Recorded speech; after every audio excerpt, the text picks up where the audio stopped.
Stunting adalah kondisi gagal tumbuh pada anak balita akibat kekurangan gizi kronis sehingga anak lebih pendek untuk usianya.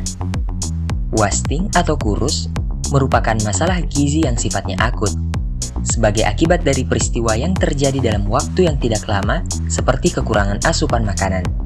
Wasting adalah suatu kondisi gizi kurang di mana berat badan balita tidak sesuai dengan tinggi badannya. Jika dilihat dari Z-score, berat badan menurut tinggi badan kurang dari -2 standar deviasi. Salah satu kelompok masyarakat yang rentan terhadap kejadian wasting adalah anak usia 1-5 tahun. Karena pada usia ini, anak sudah tidak mendapatkan ASI, sementara makanan yang dikonsumsi belum mencukupi kebutuhan tubuhnya. Multifaktor penyebab. ASI tidak eksklusif pada 6 bulan pertama.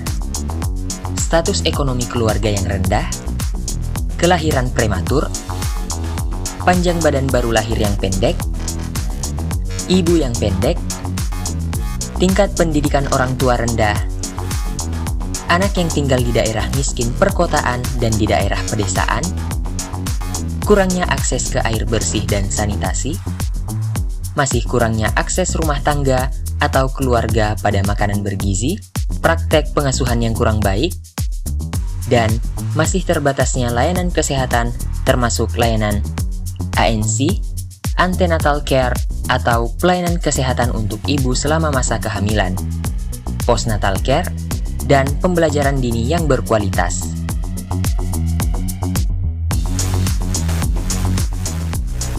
Batasan WHO tentang masalah gizi pada balita. Menurut WHO, batasan gizi yang seharusnya dapat ditolerin setiap negara yaitu pada balita pendek atau stunting 20%. Untuk Indonesia sampai pada 37,2% pada tahun 2013 dan berhasil turun pada tahun 2018 sebesar 30,8%. Pada balita kurus atau wasting, memiliki batasan masalah menurut WHO sebesar 5%. Di Indonesia sebesar 12,1% di tahun 2013 dan di tahun 2018 sebesar 10,2%.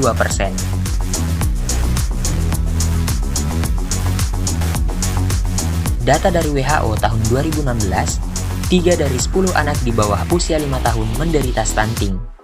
Sedangkan, data dari Global Nutrition Report tahun 2016, dari 132 negara, prevalensi stunting Indonesia berada pada peringkat ke-108.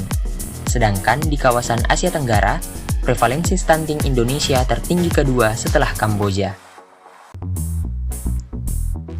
Prevalensi stunting pada balita. Dari tahun 2013 sampai 2019, menurut sumber riset Kesehatan Dasar 2013 dan 2018, serta survei status gizi balita Indonesia 2019, mengalami penurunan hingga 27,7%. Untuk target RPJMN, Rencana Pembangunan Jangka Menengah Nasional, tahun 2024, pemerintah sangat berfokus untuk melakukan upaya percepatan pencegahan stunting yang meliputi promotif, preventif, dan kuratif, dilakukan dengan mengintervensi dari usia yang sangat rentan, sehingga dapat menurunkan angka stunting sampai 14%. Dilihat dari rentang tahun 2019 ke tahun 2024, dunia dilanda pandemi COVID-19, termasuk Indonesia. Di tengah target menurunkan stunting, terdapat masalah di dalamnya, yang dimana kita harus tetap menekan angka stunting yang terjadi. Di masa pandemik, potensi kenaikan stunting pasti tentunya ada, karena pandemik sangat berdampak hingga ke seluruh lapisan masyarakat. Terjadinya pandemi COVID-19 mengakibatkan pembatasan sosial berskala besar atau PSBB, sehingga kebanyakan masyarakat kehilangan pekerjaannya, apalagi dalam sektor informal. Otomatis, mereka dipekerjakan di rumah atau diberhentikan dari pekerjaan, sehingga dari segi penghasilannya ikut berubah atau tidak ada sama sekali penghasilan, mengakibatkan pola konsumsi pun berubah. Munculnya kesulitan dalam mengakses makanan dan daya beli yang rendah, kemudian timbul kerawanan pangan. Kerawanan pangan apabila tidak ditangani secara serius, otomatis masyarakat mengalami kesulitan dalam mengkonsumsi pangan, sehingga menimbulkan masalah gizi karena asupan yang tidak tercukupi.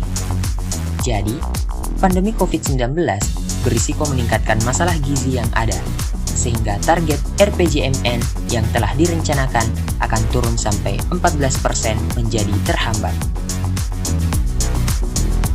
Perserikatan Bangsa-Bangsa (PBB) di Indonesia, khususnya Kelompok Kerja Ketahanan Pangan dan Gizi yang terdiri dari FAO, IFAD, UNFPA, WFP, WHO, dan UNICEF, mengkhawatirkan dampak pandemi COVID-19 pada status gizi dari mereka yang paling terdampak, terutama mereka yang dari keluarga miskin dan rentan.